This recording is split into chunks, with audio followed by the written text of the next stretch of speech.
Measuring the performance of your Instagram account.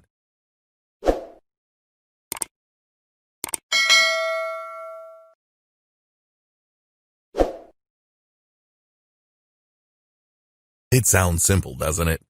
Just measure how well you are doing on Instagram and then do more of what is working and identify the problems and fix what is not working. When you use Instagram for your marketing, you will be spending time and money, so you'll want to ensure that you are getting the best results for your efforts. But what Instagram metrics should you be paying attention to? If you are new to Instagram, it is not always totally clear on what you should be looking at and what it means. There are a lot of metrics you can look at, so we want to give you the most important ones in this video. It may seem unbelievable, but a lot of Instagram marketers do not pay much attention to the analytics that they have available to them. This doesn't make any sense, as you will be just stabbing in the dark if you don't do this. We talked earlier about having goals for your social media and for your ad campaigns. You need to put a lot of thought into these goals to ensure that they match the overall goals of your business. So, let's take a look now at the most important Instagram metrics and what they mean. The growth of your following. It is one thing to have a large number of followers on Instagram, but this doesn't always mean that your marketing efforts are working. There are a number of techniques that you can use to increase your follower numbers, but this will not add anything to your bottom line. It is important to look at the growth of your follower count. If there is steady growth, then this is a good indication that you are moving in the right direction. You are capturing the attention of new Instagram users and expanding your reach. So, what you need to do here is to pay careful attention to the way that your follower count is increasing. This is far more important than just numbers. Let's say that on average, you are receiving 50 new followers every month. If you started with just 500 followers before your marketing campaigns, then this is a very good 10% growth rate. But if you had 5,000 followers to start with, then this is a much less impressive growth rate of just 1%. Using these two steps, determine how well you are doing with follower growth. Identify the number of new followers you gained over the last month. Divide this number by the number of followers that you started the month with. You can look at this over a few months to determine your average follower growth rate. Set a target for a higher growth rate if the results are not as you want them to be. It is much more important to have a smaller number of active followers than a huge number of followers that do not really do anything when you post content. Number of engagements per follower. This follows on from the follower growth. You want to know how many of your followers engage with your content, whether these are ads or regular posts. In order to calculate your engagement per follower, you will need to know the total amount of engagement for a time period. An external tool like Sprout Social or Agency Analytics can provide this. Once you know the total engagements number, you can perform a simple calculation to calculate the engagement rate. Total engagements divided by follower count times 100. This is the total engagements divided by the follower count times by 100 to give you a percentage figure.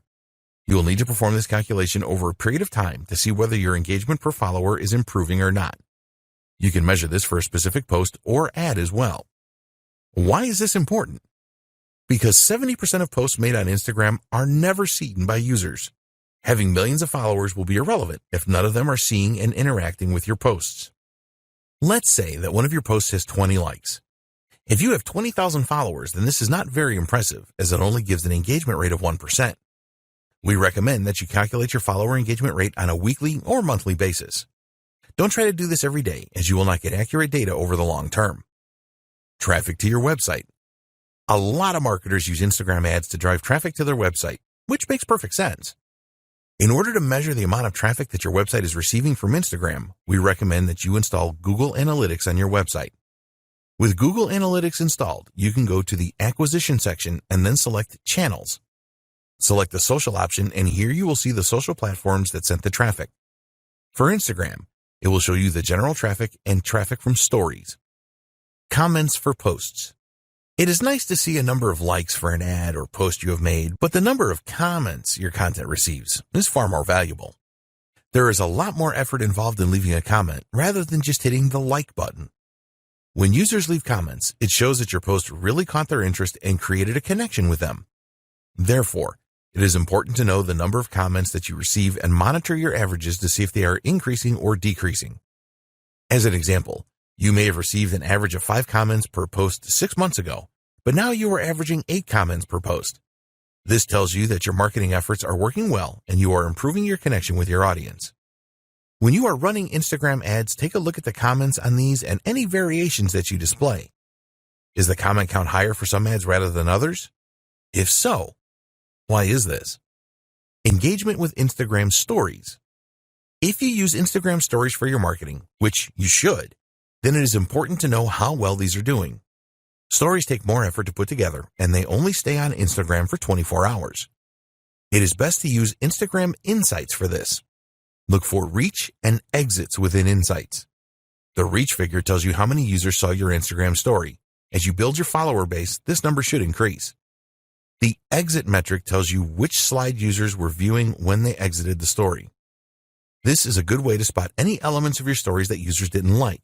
If a lot of users exited on the same slide, then you can take a look at that slide and make improvements in the future. Your reach. You can use Instagram Insights to view your reach figures. This number basically tells you how many users have seen your post. This is not the same as post impressions. If a user sees your post 3 times, for example, this will register as 3 impressions. For the reach figure, this will only count as 1. Reach is far more important than impressions.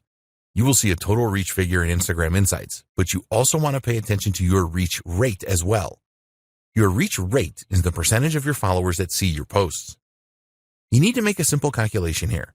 Just divide the reach of a specific post by the total number of followers you have. So, as an example, if you have a reach of 200 and you have 1,000 followers, then your reach rate is 20%. Your top posts. Use your Instagram analytics to identify your top posts. You can see the top posts by the number of likes, top posts by the number of shares, top posts by the number of impressions, and more.